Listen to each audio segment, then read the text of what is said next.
fisherman, Aqua here, and today we're doing an episode 2 of a new series called Low Key Busted. If you haven't seen episode 1, link in the description to that down below. It's on Resonant Insect. I did the video a couple months ago, and I was suggested to make a series out of this. So you know what? That's what I'm going to do. So this episode is on Tri-Wight, which, if you don't know what this card does, you target three level 2 or lower normal monsters in your graveyard, and then you special summon from the graveyard. It did come out in Photon Shockwave, which released on November 15th, 2011 here in the TCG. And something random I kind of want to point out is the fact that this card has 76 valid targets in the TCG, which is, kind of crazy.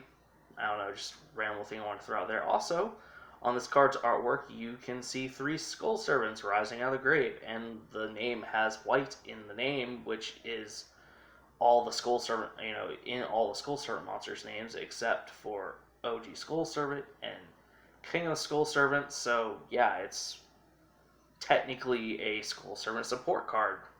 Yet it does not see play in its respective deck, which is also kind of funny, but really cool card, not once per turn, pretty busted, low-key busted.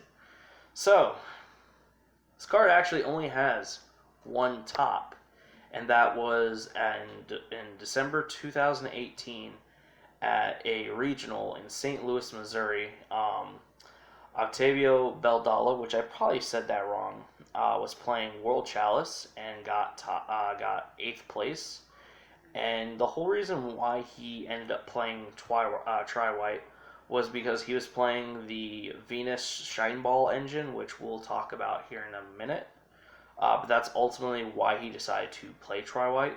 So, there's really only one card and an engine that I find that this really works with, despite being just generic to normal monsters, even though it's level 2 or lower, and you do have 76 targets to choose from.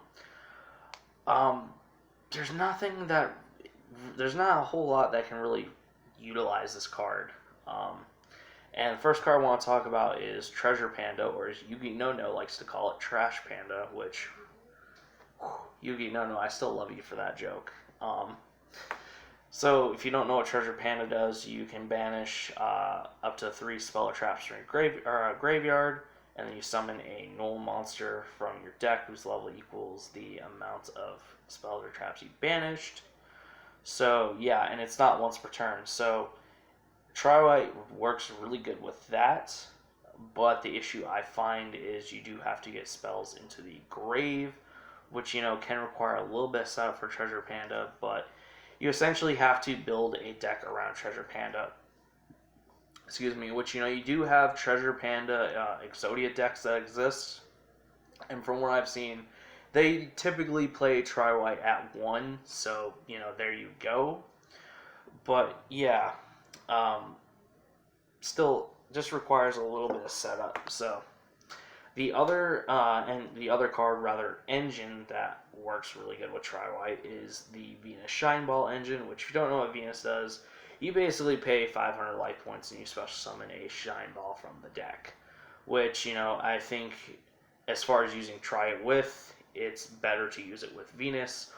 Which, you do only play the 1 Venus typically and 3 Shine Balls. So, it's a little bit of a brick right there if you have 3 Garnets. But it more fully utilizes Tri-Wight and no setup, you just pay life points, which in the game right now for Yu-Gi-Oh! Life points don't mean anything until you get to maybe around like 2,000 or something. So there's not really any good, just generic specific combos with this card, other than it's just a really good freaking extender. Like, it's a really awesome extender.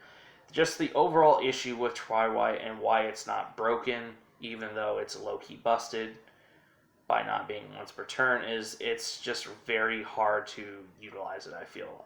Like I said, there's only 2 things that are Treasure Panda and, the Venus Shine Ball engine is what I feel just really works with it. Like, Skull Servants don't even play it. Ojamas, like, you think it'd be good in Ojamas, but they don't really play it. Honestly, even researching this video, I found some old builds for Ojamas that did play Tri-Wight, but there wasn't a lot of them. Like, not enough to really, make a discussion about. So, yeah, with that being said, I hope you all enjoyed this video of the Low-Key Busted series. And if you guys want me to do another episode of Low-Key Busted series, let me know down in the comment. And drop a card in the comments that you guys would love to see on the Low-Key Busted series. I would, that's kind of what I want to do for this series. I want to pick cards that y'all want to see. So yeah, try to pick older cards, or if you have any older cards, those would be particularly best. That's, kind of the idea. I want to take older cards and break them. How can we break them? That's the idea. So, go ahead and harpoon the like button, harpoon the subscribe button. You want to see more epic content, and thank you guys so much for watching.